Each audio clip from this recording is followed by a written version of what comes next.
নমস্কার, সুপ্রভাত। এক ফোনে বাংলা নিয়ে আপনাদের সঙ্গে রয়েছি আমি জুনেল। আর এক ফোনে বাংলায় শুরুতেই নজর রাখতেই হচ্ছে গার্ডেন রিচের খবরের দিকে, কারণ গার্ডেন রিচ বিপর্যয়ের উদ্ধার কাজ আজ সকাল থেকে ফের শুরু। উদ্ধার কাজ এখনো পর্যন্ত আপনাদের জানিয়ে রাখি কয়েকজনের আটকে থাকার আশঙ্কা করা হচ্ছে এবং ধ্বংসাবশেষ সরিয়ে উদ্ধারের চেষ্টাও চলছে। গার্ডেন রিচে বহুতল ভেঙে এখনো পর্যন্ত 10 জনের মৃত্যুর খবর পাওয়া গেছে। আজ সকাল থেকে ঠিক কি পরিস্থিতি এলাকার আমরা একটু জেনে নেব। আমাদের সঙ্গে রয়েছেন গ্রাউন্ড জিরো থেকে আমাদের প্রতিনিধি বিশ্বজিৎ সাহা। সরাসরি চলে যাব বিশ্বজিতের কাছে। বিশ্বজিৎ, উদ্ধার কাজ প্রক্রিয়া সকাল থেকে ঠিক কোন জায়গায়, কি দেখছো সেখানকার ছবি?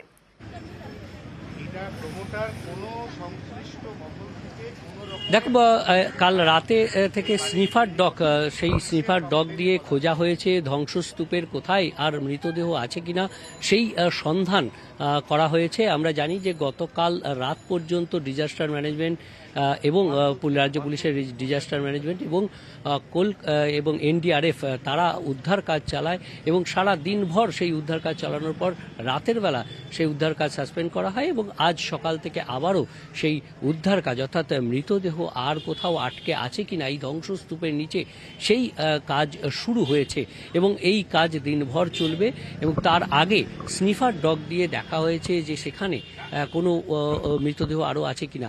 যারা প্রত্যক্ষদর্শী, যারা সেখানে গেছিলেন, অর্থাৎ এই যে উদ্ধার কাজের সঙ্গে যুক্ত, তারা বলছেন যে এখনও যে মানুষের রক্তের মাংসের গন্ধ সেই বিল্ডিং, অর্থাৎ যে ধ্বংসস্তূপ রয়েছে সেখানে এখনও মানুষের রক্ত মাংসের গন্ধ রয়েছে এবং এই যে প্রক্রিয়া, অর্থাৎ এই উদ্ধার কাজের প্রক্রিয়া এখনও চলছে। 10টি মৃতদেহ এইখান থেকে উদ্ধার করা হয়েছে এবং এর পাশাপাশি যে আইনি প্রক্রিয়া, সেই আইনি প্রক্রিয়া শুরু করেছে। কলকাতা পুলিশ একটি সুমোটো মামলা দায়ের করেছে এবং সেই মামলাতে যে এই এলাকার যেখানে বাড়িটি তৈরি হচ্ছিল, কলকাতা পুরসভার পক্ষ থেকে গতকাল যেমন জানানো হয়েছে যে পুরোপুরি বেআইনিভাবে এই বাড়ি তৈরি হচ্ছিল এবং জলা জমির উপরে বাড়ি তৈরি করেছিল, কোনো রকম অনুমতি কলকাতা পুরসভার থেকে নেওয়া হয়নি একথা জানানো হয়েছিল। সেই মামলার প্রেক্ষিতেই, সেই বক্তব্যের প্রেক্ষিতেই কলকাতা পুলিশ আজ একটা সুমোটো মামলা দায়ের করেছে এবং এই ধরনের যে মামলা, একদিকে আইনি প্রক্রিয়া, অন্যদিকে এইদিকে উদ্ধার কাজ,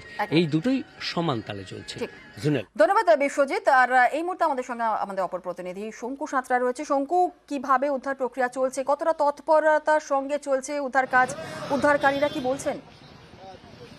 দেখো, উদ্ধারকারীদের সূত্রে যতটুকু জানা গেছে যে এখনো পর্যন্ত স্তূপ সরানোর কাজ চলছে। তো অলরেডি আমরা এটা কালকেও জানিয়েছিলাম যে রাস্তা এতটাই সংকীর্ণ যে এখানে উন্নত মানের কিছু ঢোকানো যায়নি, অর্থাৎ যে এখানে ক্রেন থেকে আরম্ভ করে এইসব জাতীয় জিনিস যেগুলো দিয়ে চট করে সরিয়ে ফেলা সম্ভব, কংক্রিট, সেগুলো সরানো যায়নি, যার ফলে হাতেই কাটতে হচ্ছে এবং কুকুর এনে পরীক্ষা করা চলছে এখানে যে সে স্তূপের মধ্যে কোথায় কোথায় কোনো দেহ আছে কিনা সেগুলো কিন্তু নির্ধারণে কাজ চলছে। তবে এনডিআরএফ এর সূত্রে কিংবা যারা ডিজাস্টার ম্যানেজমেন্ট রয়েছেন তাদের সূত্রে যতটুকু আমরা জানতে পেরেছি যে এখনো পর্যন্ত স্তূপের নিচ থেকে দুর্গন্ধ বেরোচ্ছে।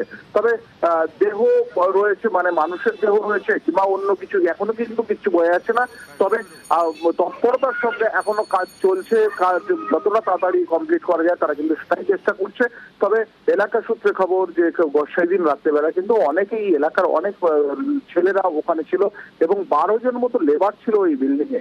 তবে তাদের কতজন সে সময় বাইরে ছিল কিংবা এখনো কতজন আটকে আছে এখনো কিন্তু সেটা পরিষ্কার নয়। তবে কাজ অতি দ্রুততার সঙ্গে চলছে।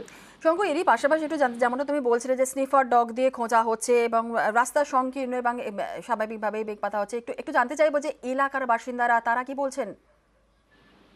দেখো, এলাকার বাসিন্দাদের মধ্যে তো একটা ক্ষোভ রয়েছে, কারণ এলাকায় দেখো সংকীর্ণ রাস্তার মধ্যে বড় বড় বহুতল তৈরি হয়েছে। এখানে কোনো বহুতল তুমি দেখবে না যেটা হচ্ছে 3 তলা কিংবা 2 তলা রয়েছে। যেগুলো নির্মাণ হয়েছে সেগুলো কিন্তু 5 তলা 6 তলা করে নির্মাণ হয়েছে, যার ফলে এলাকার মানুষ কিন্তু এখনো বলছেন, কেউ কিন্তু আমাদের ক্যামেরার সামনে সেরকম বলতে চাইছেন না।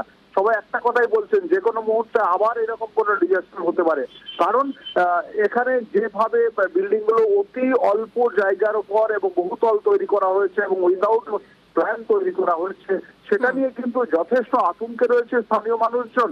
তারা কিন্তু বারবার ধরে বলছেন যে এটা থেকে নতুন আবার অন্য কিছু না ঘটে যায়। তবে এই যে ঘটনাটা ঘটেছে এটা নিয়ে প্রত্যেকে আতঙ্কিত এবং প্রত্যেকে কিন্তু প্রচন্ড ভাবে আগ্রহ প্রকাশ করছেন এবং জানতে চাইছেন যে আর কেউ ভেতরে আটকে আছে কিনা কিংবা কিভাবে কত তাড়াতাড়ি উদ্ধার করা যায় কাউকে।